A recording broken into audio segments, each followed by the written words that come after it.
Boa noite. Veja no Brasil TV. Presa no Recife, a advogada, empresária e influencer digital Deolane Bezerra. Ela é uma das investigadas pela polícia num esquema de lavagem de dinheiro e jogos ilegais.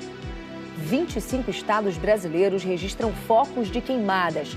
Só Sergipe e Alagoas não estão na lista do INPE. A falta de chuvas acende o alerta para o baixo volume dos reservatórios e deixa mais cara a conta de energia elétrica. E ainda, o trabalho no Zoológico de São Paulo para salvar araras ameaçadas de extinção. Quarta-feira, dia 4 de setembro, agora no Brasil TV.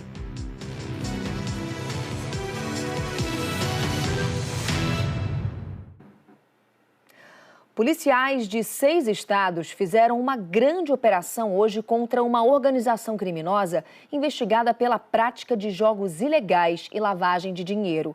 Entre os presos está a advogada e influenciadora digital Deolane Bezerra. Outras 18 pessoas são alvos de mandados de prisão.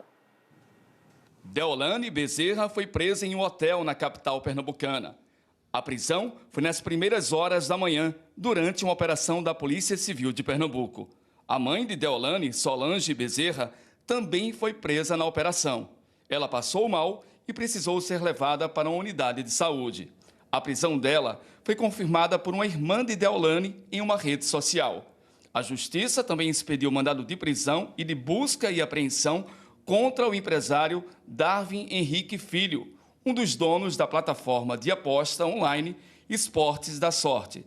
Policiais ficaram 3 horas no apartamento de Darwin e apreenderam joias e documentos. De acordo com o advogado do empresário, ele está viajando a trabalho e, por isso, o mandado de prisão não foi cumprido. A gente já se colocou à disposição da autoridade policial há mais de 1 ano e meio. Então a gente acha estranho vir medidas tão gravosas como mandado de prisão e mandado de busca e apreensão, quando a gente, desde o início da investigação, vem comparando com a polícia. Foram 19 mandados de prisão e 24 de busca e apreensão. Nem todos ainda foram cumpridos. Por isso que a Polícia Civil de Pernambuco disse agora há pouco que não pode dar mais detalhes sobre os outros alvos. No entanto, o chefe da Polícia Civil confirmou que a Justiça determinou o bloqueio de bens no valor de R$2 bilhões e 100 mil dos suspeitos. Em Campina Grande, na Paraíba, os policiais cumpriram mandados de busca e apreensão em endereços ligados ao empresário André Rocha. Segundo a polícia, ele é um dos donos da plataforma de apostas Vai de Bet. O advogado de André disse que não vai se pronunciar.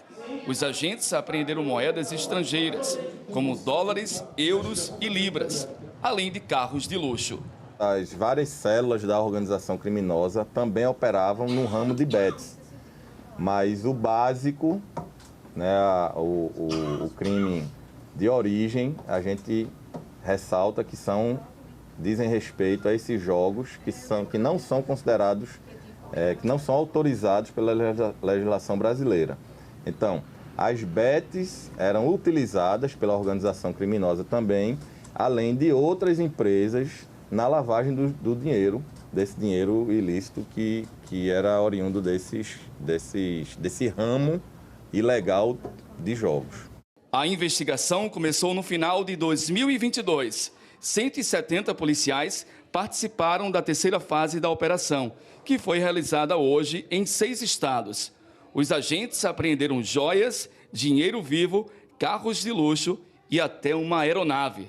Desde o início, a gente vem ampliando o leque, né, de informações e de dados que foram coletados durante esses últimos anos. E hoje a gente teve a possibilidade de fazer uma das fases da operação com essa quantidade de objetos e de valores e de bens apreendidos. Em nota, a defesa de Deolane Bezerra e mãe dela, Solange Alves Bezerra, afirmou que a investigação tramita em caráter sigiloso e que elas têm plena confiança na justiça e que estão à disposição para colaborar com as autoridades.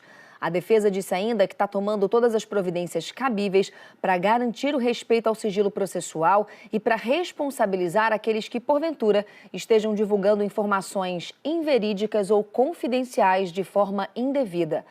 A empresa Esportes da Sorte informou que não teve acesso aos autos do inquérito e aos motivos da ação policial até o momento, mas que está de portas abertas para apresentar documentos, esclarecer dúvidas e prestar apoio irrestrito a qualquer ação investigatória.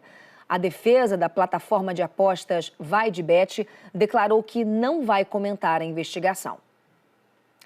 O prefeito de Cidade Ocidental, município de Goiás, foi afastado do cargo após uma operação da Polícia Federal que investiga uma organização criminosa envolvida em fraude de licitações, desvio de dinheiro público e lavagem de dinheiro. A gente está acompanhando essa operação da Polícia Federal em conjunto com a CGU, a Controladoria Geral da União, e o que eu posso te dizer é que a gente viu que alguns dos mandados cumpridos foram em algumas secretarias específicas. Secretaria de Saúde, de Financiamento e também de Assistência Social. Mas ao todo são 27 mandados de busca e apreensão expedidos, inclusive não somente aqui na Cidade Ocidental, mas também no Distrito Federal. Além disso, há um pedido, um mandado de prisão preventiva e outras medidas cautelares com relação a essa prisão. Essa é uma investigação que envolve mais de 100 agentes, continua acontecendo, agentes da Polícia Federal, 10 servidores da Controladoria Geral da União, e a informação que a gente tem é justamente essa. O principal ponto dessa investigação é fraude com relação a contratos licitatórios, mais de 100 contratos que juntos unem aí um valor de 65 milhões de reais. A principal suspeita é de que algumas empresas tenham sido favorecidas na hora de vencer essa licitação. Diante dessa operação, o Tribunal Regional Federal da Primeira Região determinou também o afastamento do prefeito aqui da Cidade Ocidental, Fábio Correia, do PP, Partido Progressista. Ele está no segundo mandato, já são 8 anos à frente da prefeitura, e para mantê-lo livre ali, distante dessa investigação, há essa determinação também. Além disso, está proibida a realização de novos contratos públicos com essas empresas que estão sendo investigadas. Então, são investigados aqui os crimes de peculato, corrupção ativa e passiva, fraude à licitação, lavagem de dinheiro e organização criminosa. A ministra do Meio Ambiente, Marina Silva, participou hoje de uma sessão no Senado para falar sobre o combate aos incêndios florestais em meio a essa seca histórica. Marina disse que o Brasil pode perder o Pantanal até o fim desse século. Mais de 8 mil focos de incêndio foram registrados no país nas últimas 48 horas. São 24 estados brasileiros e o Distrito Federal com focos de queimadas. Somente Sergipe e Alagoas escapam dessa lista. A imagem de satélite mostra, nos pontos vermelhos, todas as áreas que estão pegando fogo. A situação é mais grave em Mato Grosso, onde há 2.316 focos. Depois vem o Pará e o Amazonas. Segundo o INPE, o Instituto Nacional de Pesquisas Espaciais, nas últimas 48 horas foram 8.135 focos de queimadas detectados por satélite em todo o país. E o clima seco dificulta o controle do fogo. Aqui no Distrito Federal não chove há 134 dias e a umidade relativa do ar chegou a 7% ontem, quando o ideal, segundo a Organização Mundial de Saúde, é acima dos 30%. E hoje o dia começou com 15% de umidade. A Floresta Nacional de Brasília, a Flona, começou a pegar fogo ontem, às 10h30 da manhã. A estimativa preliminar do Instituto Chico Mendes de Conservação da Biodiversidade, o ICMBio, é de que 20% da área total da floresta já tenha sido queimada, o equivalente a cerca de 1.200 campos de futebol. A suspeita do ICMBio é de que o incêndio seja criminoso, já que 3 pessoas foram vistas no local. Nós tivemos uma informação através de um chacareiro, que mora aqui limítrofe à Floresta Nacional, que 3 pessoas estavam circulando justamente na área onde começaram os focos de calor e, consequentemente, os incêndios. E as altas temperaturas associadas ao clima seco e ao vento favorecem a propagação do fogo, 15 brigadistas, servidores do ICMBio e o Corpo de Bombeiros ajudam nos trabalhos de combate às chamas, que ainda não tem previsão para acabar. Em Goiânia, um incêndio destrói desde ontem a vegetação do Parque Serra das Areias, na região metropolitana da capital. E em Rio Branco, no Acre, a fumaça encobriu a cidade. Por conta do alto nível de poluição do ar, o desfile de 7 de setembro foi cancelado na capital. O fogo também atinge a região de Nortelândia, em Mato Grosso. Ainda não se sabe a dimensão da área atingida. Hoje pela manhã, a ministra do Meio Ambiente, Marina Silva, participou de uma audiência pública no Senado para falar sobre os incêndios no país. A ministra afirmou que o Brasil pode perder o Pantanal por completo até o fim deste século, se o mundo não for capaz de reverter o cenário de aquecimento global. E disse que o governo federal está empenhado no combate às queimadas. Se não tivéssemos nos preparado desde janeiro de 2023 para tomarmos as medidas que estão em curso, nós teríamos uma situação completamente incontrolável. Eu diria que o esforço que está sendo feito nesse momento é um esforço de tentar empatar o jogo. A Polícia Federal tem hoje 33 inquéritos para apurar as causas dos incêndios no país. Segundo a PF, imagens de satélite estão sendo usadas para ajudar nas investigações. E mais um homem foi preso colocando fogo numa área de vegetação em São Paulo. Foi em Batatais, na região de Ribeirão Preto. É a terceira prisão na cidade por suspeita de incêndio criminoso. Com ele, já são 12 detidos desde que as queimadas começaram em agosto. O alvo dessa terceira prisão aqui em Batatais é Júlio César dos Santos, um homem de 50 anos de idade, preso em flagrante ontem no fim do dia. De acordo com testemunhas, ele foi o responsável por atear fogo em uma área com mata nativa de um bairro chamado Jardim Alvorada. A Guarda Civil Municipal aqui de Batatais o levou até a delegacia e o delegado responsável o prendeu em flagrante. Em nota, a defesa de Júlio disse que vai pedir um exame de sanidade mental para apurar se ele tem condições de responder pelos atos dele. A principal suspeita é de que esse fogo tenha se iniciado por causa de álcool e isqueiro. Eram esses os materiais que teriam sido usados por ele. A Defesa Civil do Estado acabou de nos atualizar aqui em Ribeirão Preto sobre a situação na região. E neste momento existem 4 focos de incêndio em andamento. Eles são em Ribeirão Preto, em São Simão, Altinópolis e Luiz Antônio. Isso significa que em todos esses lugares, brigadistas, corpo de bombeiros, pessoas relacionadas à proteção de áreas ambientais estão mobilizadas para combater as chamas. O que percebemos é que nos últimos 10, 15 dias, cada vez mais aquele ar fica cinza, poluído, com muita gente tendo dificuldade para respirar. E agora, além de combater esses incêndios, o trabalho é também para investigar se os casos estão relacionados. Ainda em São Paulo, o incêndio atinge o Parque Estadual Itapetinga, em Bom Jesus dos Perdões, na região de Bragança Paulista. O incêndio aqui na região do Parque Estadual da Serra do Itapetinga, no interior de São Paulo, começou ontem à noite. As chamas se alastraram rapidamente e consumiram uma área equivalente a 60 campos de futebol.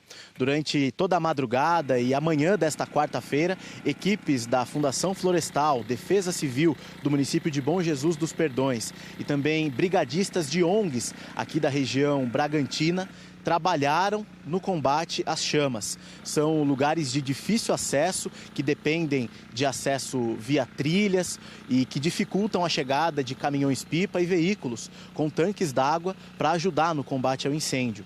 Por isso, foi preciso muita estratégia das equipes de brigadistas para conseguir realocar as viaturas em pontos estratégicos para conseguir levar água até esses pontos mais difíceis. Uma equipe de cerca de 15 pessoas trabalhou durante todo o dia para tentar combater o incêndio aqui nessa região, que tem pontos turísticos importantes aqui da região Bragantina, como a Cachoeira do Barrocão e a Pedra do Coração, que recebem muitos turistas, principalmente durante os finais de semana. As áreas queimadas ficam próximas a essa região e estão fechadas desde o início da semana por determinação da Fundação Florestal.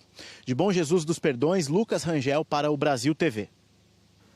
Cuiabá amanheceu hoje coberta por fumaça de queimadas. Olá a todos. Aqui em Mato Grosso, o fogo destrói a vegetação em parques, serras, terras indígenas e tem até lavouras em chamas. E a fumaça se espalha por várias cidades. Uma das mais afetadas é a capital. Em Cuiabá, os prédios desaparecem no meio da fumaça. Tem sido assim nos últimos dias. Em Sinop, no norte do estado, o cenário não é diferente. A fumaça encobriu a cidade e um parque florestal. Em Chapada dos Guimarães, quase todos os atrativos do Parque Nacional foram fechados por causa dos incêndios. O vídeo mostra um mirante para turistas todo queimado. Em Porto Estrela, brigadistas do ICMBio e a população trabalham no combate ao incêndio na Serra das Araras. O município de Nobres, outro local turístico, também tem focos. Em Aripuanã, o fogo atingiu a região da aldeia Flor da Selva, próximo ao distrito de Conselvã. Em Paranatinga, na terra indígena Bacairi, o fogo assustou a comunidade. Em Nortelândia, o incêndio começou na semana passada e chegou a ser controlado no fim de semana. Mas o fogo voltou e o trabalho fica mais complicado, porque o acesso é difícil. Equipes de brigadistas e bombeiros combatem o fogo. Produtores rurais e voluntários também estão ajudando.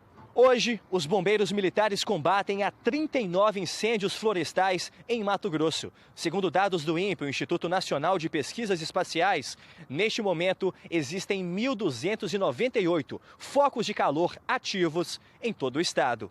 Natan Goulart, para o BR-TV. E com essa seca, a conta de luz vai ficar até 10% mais cara esse mês.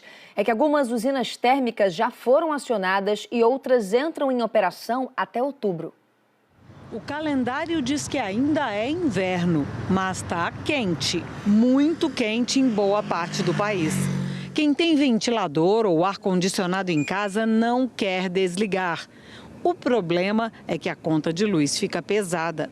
E vai aumentar ainda mais agora que a Agência de Energia Elétrica acionou a bandeira vermelha no patamar 2, que encarece a conta em quase R$ 8,00 a cada 100 kWh de consumo. Eliezer está preocupado. Ventilador, não precisa nem pensar. Se ligar o ar-condicionado, você não vai dar conta de pagar no final do mês a conta. A bandeira vermelha foi acionada porque o cenário é de alerta. Nos últimos 3 meses, choveu pouco no Sudeste e no Centro-Oeste. O nível dos reservatórios das principais usinas hidrelétricas do país caiu. E hoje, elas têm em torno de 55% de água armazenada. Na mesma época do ano passado, tinham quase 80%.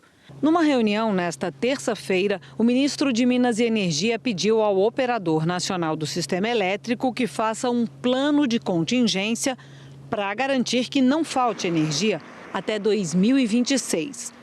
O Ministério está preocupado porque a previsão é de chuvas abaixo da média histórica agora em setembro e nos próximos meses. Diante da seca, o governo decidiu acionar mais usinas térmicas, além das que já estavam em operação. Puxa o freio de mão e liga as termoelétricas. Esse é o procedimento padrão, entende? É precaução total.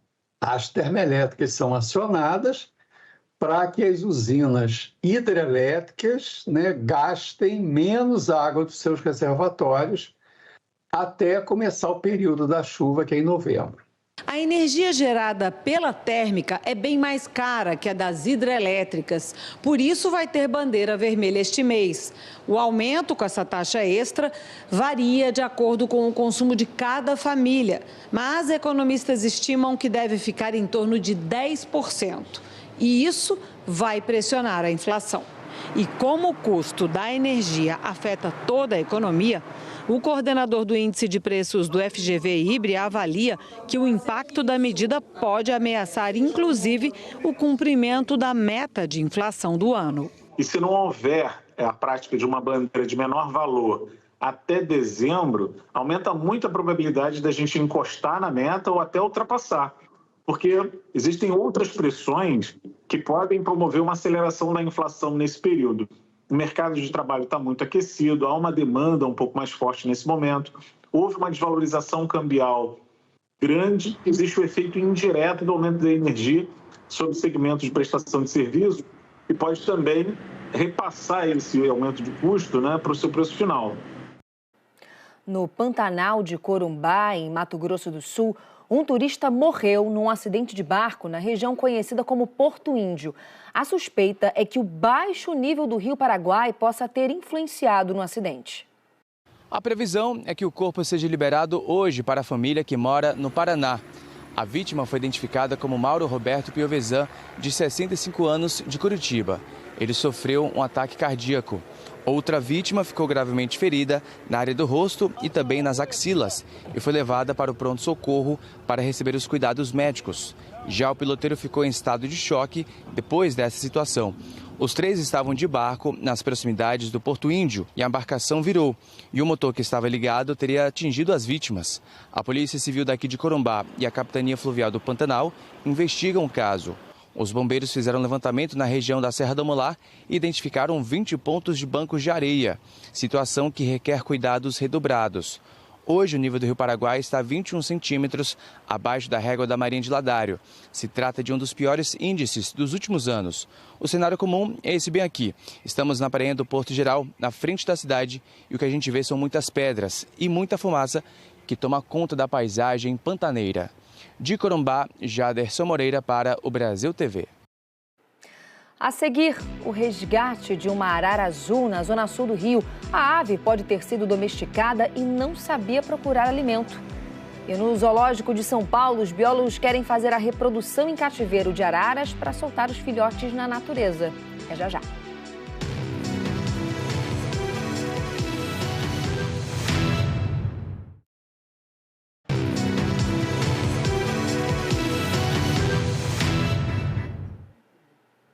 Brasil TV de volta falando do resgate de uma arara canindé que estava numa árvore em São Conrado, na zona sul do Rio, desde domingo.